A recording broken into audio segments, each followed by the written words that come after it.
प्रेरणास्पद कथा YouTube channel पर मैं धनंजय जैन आप सभी का हार्दिक अभिवादन करता हूँ। दोस्तों, एक राजा का जन्मदिन था और राजा के मन में एक विचार उद्भूत हुआ। उसने मन ही मन संकल्प लिया कि आज जो भी पहला व्यक्ति मुझे मिलेगा मैं उसे संतुष्ट कर दूंगा। उसकी अपेक्षा से उसे ज्यादा ही दूंगा। बस उसके चेहरे के ऊपर जब तक समाधान और संतुष्टि के भाव नहीं आएंगे तब तक मैं पीछे हटने वालों में से नहीं पीछे हटूंगा। महाराज अपने राजमहल से निकलते हैं।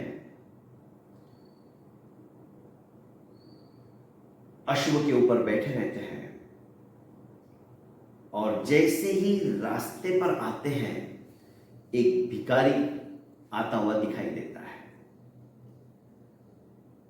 राजा ने सोचा कि चलो अच्छा है, पुण्य कर्म करने का ये सबसे बेस्ट अच्छा तरीका मिल गया कि आज एक भिखारी मिल गया सवेरे सवेरे। और उन्होंने जैसे ही भिखारी नजदीक आया एक तांबे का सिक्का उस भिखारी को दिया।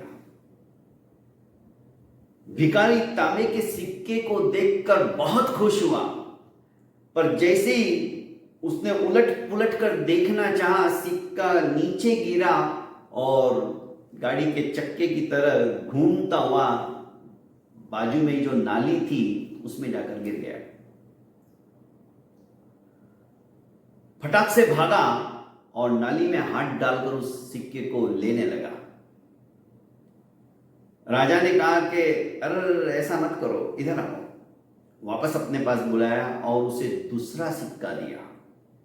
जैसे ही दूसरा सिक्का मिला बहुत खुश हुआ, वापस भागता हुआ गया और नाली के उस सिक्के को ढूंढने में लग गया। राजा ने सोचा कि बहुत ज्यादा गरीब है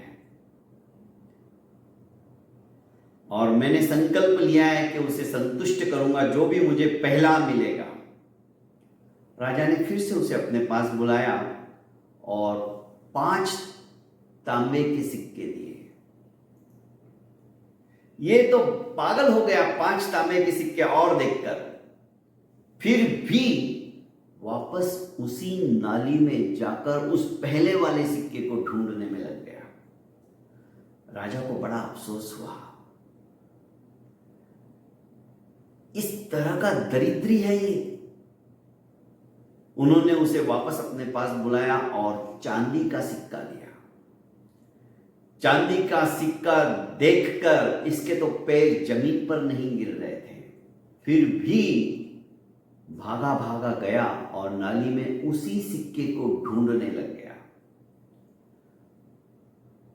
राजा ने देखा कि क्या बात है, इसको इतना दे दिया तो भी अभी तक ये संतुष्ट नहीं है, पर मैंने तो संकल्प लिया है। उसे वापस बुलाया और इस बार उसे सोने का सिक्का दिया। सोने के सिक्के को प्राप्त करने के बाद भी भिखारी उस पहले वाले तांबे के सिक्के को ढूंढने के लिए उस नाली में हाथ डालकर खोजने लगा। राजा को बड़ा दुख हुआ। उन्होंने बुलाया, लगता है तुम्हें इतने से भी संतुष्टि नहीं हुई, चलो अब छोड़ो, मैं तुम्हें आधा राज्य देता हूं अपना, अब तो खुश, अब तो तुम इस तरह से नाली की तरफ जाओगे नहीं, उस गंदगी में हाथ तो नहीं डालोगे। उसने कहा महाराज मैं बहुत खुश हूं, मेरी जिंदगी में मैंने सोचा भी नहीं था आज मुझे इतना सब कुछ मिल जाएगा, पर मैं नाली में तब तक हाथ डालूंगा जब तक कि वो मुझे सिक्का नहीं मिल जाता है, चाहे आप आधा राज्य क्यों ना दे दो। दोस्तों, कहानी यहीं खत्म होती है, पर हमारी जिंदगी की कहानी यहां से शुरू होती है। उस परम पिता परमेश्वर ने, जो कि राजा है, हमारे मनानुसार उसने हमें भरपूर देने की कोशिश किया और दिया है। हर बार कुछ ना कुछ अच्छा दिया है, फिर भी हम लालसा में आकर, लोभ में आकर उस अच्छाइयों को लेने के बजाय, ग्रहण करने के बजाय, हम उस गंदगी में से कुछ ना कुछ ढूंढने की कोशिश करते हैं।